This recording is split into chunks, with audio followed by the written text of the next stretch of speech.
Look, if you guys are finally ready to give up that fish fillet from McDonald's, this is the perfect video for you. This beer battered fish sandwich topped off with this Cajun remoulade is going to be the best fish sandwich you ever had, hands down. Now let me show you guys how to get down.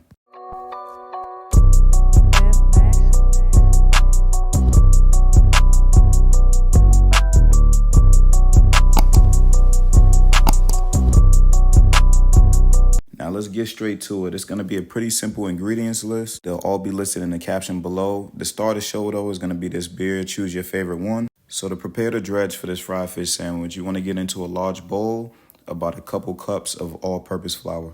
I'm actually separating it into two bowls here because I'm going to use one for the dry dredge and one for the wet. So to that 1 cup of flour that's going to be in each bowl, I added about a cup of cornstarch as well. We're going to hit both bowls with some all-purpose seasoning and one bowl with the lemon-based seasoning as well, which is just a mix of like lemon pepper and Old Bay. What you're looking for in the all-purpose seasoning is pretty much just salt, pepper, garlic powder, onion powder. So if you don't have these ingredients like me, you can just head to the store and get those ingredients. It's simple math. Don't overthink it. I'm telling y'all, I got y'all. But yeah, make sure you season that flour and cornstarch mixture heavily.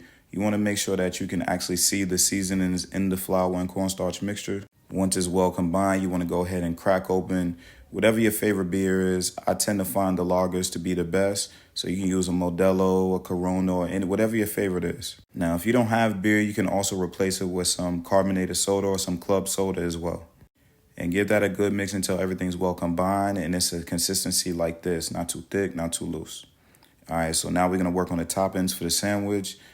I got this romaine heart and I'm just going to slice it in half and then shred it all up.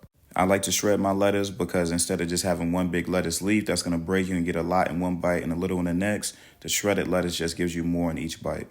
Then you're going to go ahead and slice up a tomato into whatever 1/4-inch thick slices. And now for the main attraction, we got the cod. I have some cod loins here. I made sure that these were clean and I patted them dry. Hit them with a little bit of lemon juice to knock that smell that cod usually has. Then I'm going to take and I'm going to slice about maybe 4 to 5 ounce pieces of this cod loin. I'm really just trying to get it to be the perfect size to fit on the brioche buns that I have. I'm also trying to make sure that I cut it as even as possible to make sure that it's not a piece that's too much thick on one side and too thin on the other side, just so that it can cook more evenly. And cod just happens to be my favorite fish for this preparation, but you can use whatever thick, hearty white fish that you choose. So after I got these all cut up or sliced up, I'm going to hit them with some salt and pepper. That's it. You don't need much more because keep in mind we seasoned that flour and cornstarch in that beer batter already. Let that sit for about 15 minutes on its own, and then we're going to start to dredge these things. So you want to get that salt and pepper seasoned cod into that flour and cornstarch mixture first. Coating it in this mixture first is going to help the wet batter to adhere to it. So I coated all my pieces, set them on a drying rack before I went to batter everything. Because when you go to batter everything, it's just going to go straight from the batter into the oil. So just flour these things up and then just set them aside. Now you can let these sit for an additional 15 minutes just to let that flour and cornstarch adhere. So these are the ingredients that we're going to use for the Cajun remoulade. We're going to go in here with some mayo, some Duke's mayo, of course, some yellow mustard. And of course, I can put specific measurements for these ingredients in here, but I really like to eyeball these. So the mayo, the mustard, I got some hot sauce and lemon juice. I always like to cut a cheek off of the lemon, which is like the side of the lemon, so that I don't get a bunch of seeds in it when I'm trying to squeeze it into whatever I'm using it for. Now we're just going to season this up with a little bit of this lemon-based seasoning. Like I said earlier, it's like a lemon pepper and Old Bay mixture. Of course, there's more to it, but those are the basic ingredients. And you won't go wrong if that's what you're using. So give that a really good mix. Make sure that everything's well incorporated. And then now you have this nice Cajun remoulade to top with your fish sandwich with. This is also really good for any other fish preparation that you do, any other fried fish dish. I love to use it for. All right, so now for the fish. We got that fish that we coated in the flour and cornstarch. Dip it into that beer batter, and remember, right from the beer batter into the oil. I like to carefully hold on to mine and wade it through the oil a little bit, because if you just drop it straight in, it's going to go straight to the bottom and probably just stick to the bottom of the pot. So wade it through the oil and then release it. Same thing with this one, except I'm moving it around even more just to make sure that I don't get it to stick to the one that I just put in the pot.